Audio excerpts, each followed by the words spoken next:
Hey, and welcome back to the Michael Cohen Show.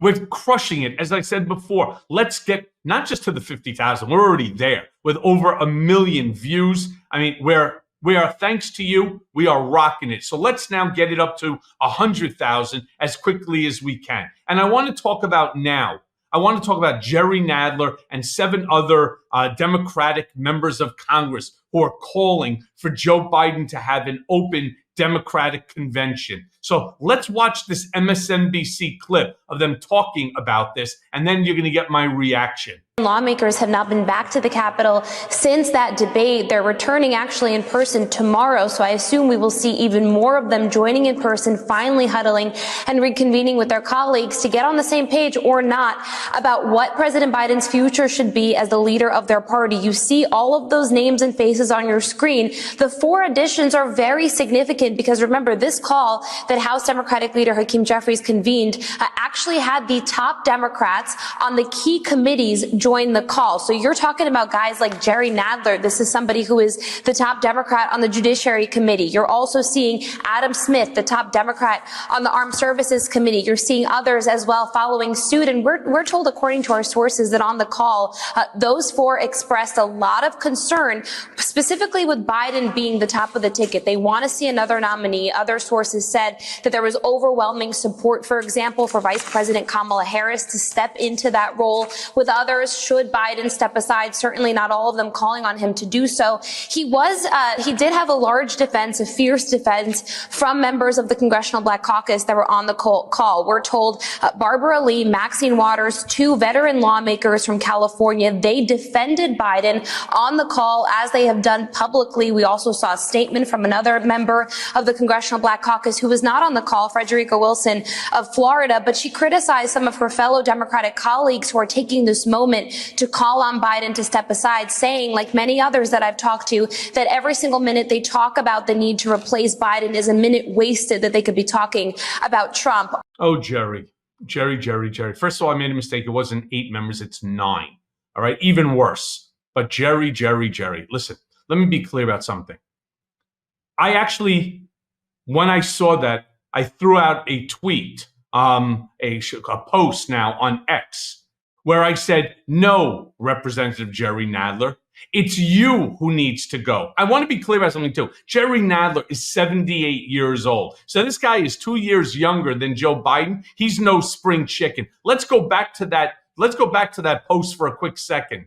Jerry Nadler has been silent on Israel. He's called to defund the New York City Police Department. He's called to defund the police. He's a proponent of this congestion pricing that now has booms all over New York City. He ignores his constituents. I myself personally called his DC office 20 times. Nobody answers at his Varick Street office downtown. All right. Which, by the way, I don't even believe that his Varick Street office is in District 12. New York's District 12, which is where I reside, we need better. We deserve better than the Wadler. This guy is looking for some attention, and the attention you're going to look for, Jerry, the attention you're going to look for is to criticize a guy who's been more productive in his first year than you have been in your 30 years as a member of Congress. This Wadler, this piece of shit, turns around and he wants to talk about how successful he was in the as the head of the judiciary when he had the impeachment trial. It wasn't Jerry Nadler that ran the impeachment. It was Adam Schiff. He may have been the chair of it, but Adam Schiff ran the entire thing. Just ask Adam Schiff yourself. They've had this conversation themselves. Jerry Nadler wants to take credit for it. This idiot doesn't understand that his job is to be responsive to his constituents. Like I said, happen to be one of them. It's why I have, and you've heard me say this, why I am going to run against Jerry Nadler. I'm going to primary him. And if I can make it for this upcoming election, and I still have some people thinking there might be a chance to do it, I will do it.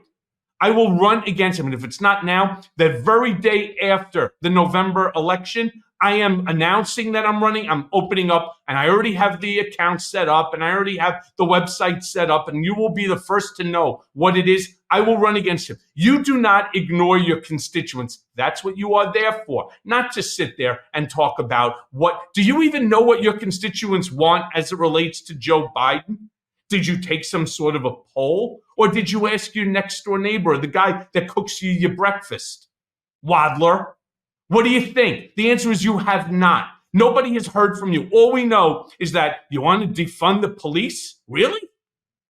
That you want to turn around and put this congestion pricing up? Not only in the city do we pay, to those of you that are not New York City residents, New York City residents pay a city, state, and federal tax. Effectively, it's a 50% tax if you make more than a certain amount of money.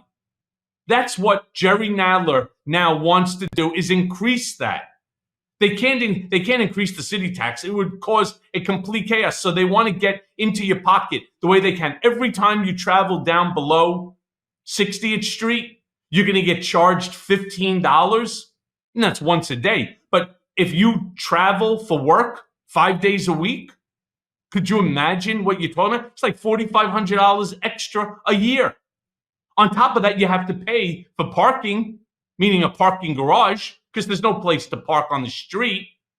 I mean, Jerry Nadler is completely disassociated from District 12 voters, myself included. I called him because one of the things I'm trying to do is to get, and many of you may know this, especially if you read my book, Revenge.